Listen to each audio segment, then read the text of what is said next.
what I wanted to say about the Elimination Chamber leading into WrestleMania, you've got such like a legendary CV at that event at this point.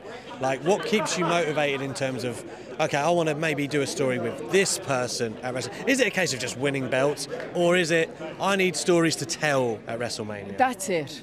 That's what it is. And it's a love of this, you know, like, and when I was a fan, I was always the fan of the underdog, right? I loved a story of overcoming the odds. And I feel like that's what I've done my whole career.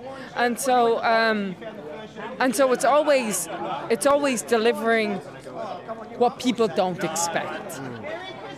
And there's endless possibilities to do that. And that's what I love about this. You know where people can read about your underdog story? They can read about it in my book, The Man, Not Your Average Girl, available for pre-sale now. Wherever you buy books, will be out March 26th. Incredible segue. Incredible. I did also want to say, like, when I saw you in the press conference, that's right. I'm chomping at the bit to read it. I saw you in the press conference with Charlotte a few months back. Didn't look nice that you two were so friendly again. Yeah, wasn't that? Was nice? that cathartic? Wasn't that nice? Look, I think Charlotte and I are always going to be butting heads, right? Because we both want to be the very best, and with that, you know, it's hard to have like a eternal symbiotic relationship. And so, but it was nice. It was nice to see. It was nice, you know. Animosity, especially for a long time, begins to weigh on you. It becomes to get heavy. So whenever you can get a break from that, I think that's nice. I agree. But you can't get enough. You can't get too much of that. Can't get too. Because this is wrestling, man. We're not selling a good time. We're selling this. We're selling conflict. You know. Speaking of conflict, WrestleMania season's approaching. We never did get that one-on-one with Ronda, did we? We never did. No. Is that something that you feel a bit like missed opportunity, or you're not that? You know, I suppose we had the legendary history-making three-way, but does it bother you a little bit we didn't get to the one-on-one?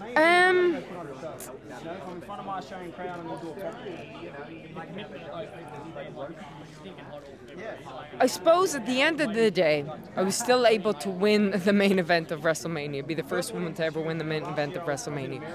Do I think that was the match that everybody was clamoring for? Yes, it was. Everybody wanted that singles match. And I think people thought that moment in time would be evergreen. Right. And it wasn't. And that's okay too. You know, like, I think you can't force things when they're not there. And I think we see that with currently what's going on with the product, you know? Is that for years everybody wanted The Rock versus Roman. But it's not the time for it right now. Everybody wants Roman versus Cody. And so some things have their seasons, and we didn't have that season. If she ever comes back again, maybe that season will be right there. Yeah. Maybe it will be springtime on that story again, but it never got back to that. Last one from me as well. The training videos of your daughter are incredibly cute. Man, she rocks. She's a tough She cookie. is tough, man. You know, she No, drives a hard bargain. Yeah, she does. It's awesome, obviously, that you're able to bring your family. And you know, I guess what I wanted to ask is, in light of all of the Vince stuff that's came out, you obviously must feel that, you know, it's a great, or you're in a comfortable place now where you can work, you can bring your family. Like, none of that has spilled over for you. Like, are we in a different place? So I have been fortunate in my career that I have always felt supported by the company, which these allegations are horrible. It's hard to reconcile as a talent, as a woman, but my experience in WWE has only ever been amazing. And yes, in the beginning there was some restrictions on things that we couldn't punch. We couldn't. We had to there was weird things there, but I've been able to push us forward, right? Push women forward, and I'm very grateful for that and for the opportunity to even have my family. So this company and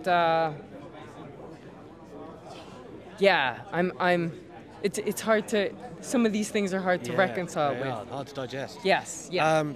Final ones that I also asked Seth. Who's your favourite sports person outside of WWE? Gosh, because I'm not really a sports person outside of WWE. I just love WWE. I just love wrestling. Who's your favourite wrestler then? My favourite wrestler, Seth freaking Rollins. I wonder. Hands down, he's the best. He's the best. Gosh, who is my favourite sports person? Have an idol growing up? No, nothing like that. Growing up, I didn't watch any sports other than WWE, and I loved Mick Foley. Well, maybe it's Mick Foley then. Yeah, Mick Foley was my dog. Still is my dog. Yeah. Who is the biggest monster you've seen in WWE gym? Like, who is just an animal in the gym? I suppose there's. I'm just gonna be really bigging up Seth, but there's different types of animals in the gym. I've trained with Bianca once, and she's a beast. Like she's strong, but like his relentlessness in terms of sometimes if I've had a big match and I'm sore, I will listen to my body. That man don't listen to his body. Like I think you have to listen. He don't listen. He's like, no, this is my programming. He's very machine-like in that drive and that.